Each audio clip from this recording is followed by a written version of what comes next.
The world ended 8 years ago. Now your talent decides whether you live as a hero or die as forgotten prey. 8 years ago, disaster descended.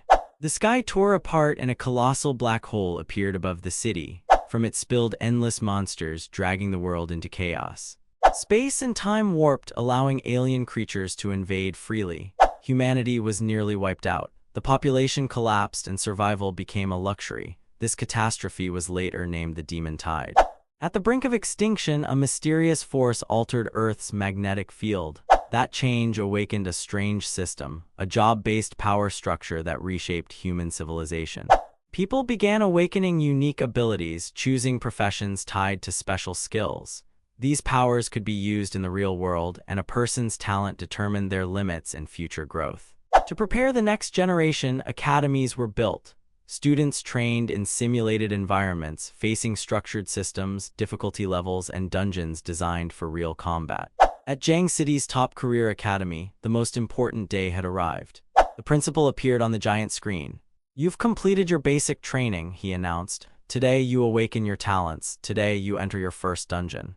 A radiant magic circle lit up the schoolyard. His voice carried pride and resolve. "From this moment on, you are professionals. Protect humanity, even at the cost of your lives." As a countdown began and names were called, tension filled the air. Among the students stood a young man, calm and determined. Everything since his arrival in this world had led to today. He knew talent awakening meant everything. Talents were ranked common, rare, legendary, courtier, and myths. No human had ever awakened a myth-tier talent yet. Elite professions like swordsmen and mages were the most desired, followed by assassins, summoners, soldiers, and priests. Priests, however, were seen as the weakest, lacking offense, mobility, and battlefield impact. In most dungeons, other classes could clear enemies alone, but priests struggled. Even experienced players rarely saw priests make a real impact, as they were usually limited to healing, tanking damage, and staying in the background. At higher levels, a skilled mage or summoner could easily replace a priest altogether. With no clear combat role, priests gradually became the subject of mockery. Just then, a girl gently tugged at his sleeve and smiled as she asked whether he had decided to become a mage, soldier, or assassin. He grinned and gave a playful wink, saying there was no point thinking about it yet because a person only discovered what suited them after their natural talent awakened. She frowned slightly, clearly annoyed, and replied that she was only asking for fun. That girl was no ordinary student. She studied at Jiang City's #1 career academy, and her name was Mumu. The boys nearby could not hide their admiration and sighed dramatically, praising how stunning the goddess Mumu looked that day. He, however, did not react. Calmly, he reached out and patted her on the head, a simple gesture that sent shockwaves through the surrounding male students, each of them burning with envy. Among the crowd stood a silver-haired young man with a dark expression and tightly clenched jaw. He sneered inwardly, calling him a parasite who always acted superior, and decided to see what kind of talent he would awaken. Suddenly, a loud shout cut through the noise as number 101 was called to awaken. The screen lit up, displaying a rare and powerful natural talent with skills increased by 50%.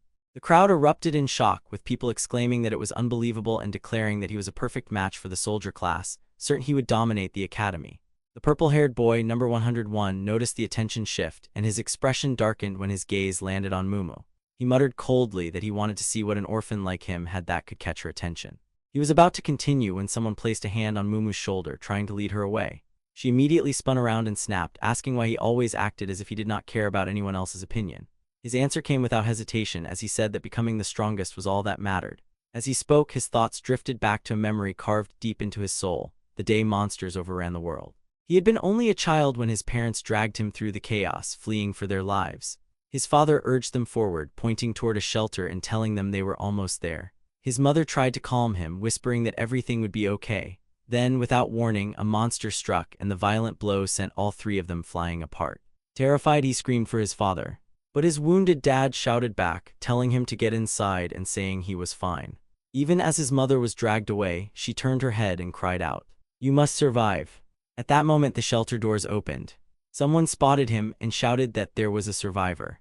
They told others to get the boy inside. Inside the shelter, he met a woman. She was Mumu's mother. She looked at him gently and told him that from that day on, they were family. She asked him to come home with her. Still lost in thought, he made a silent promise to himself. Only by gaining power could he protect the people who mattered.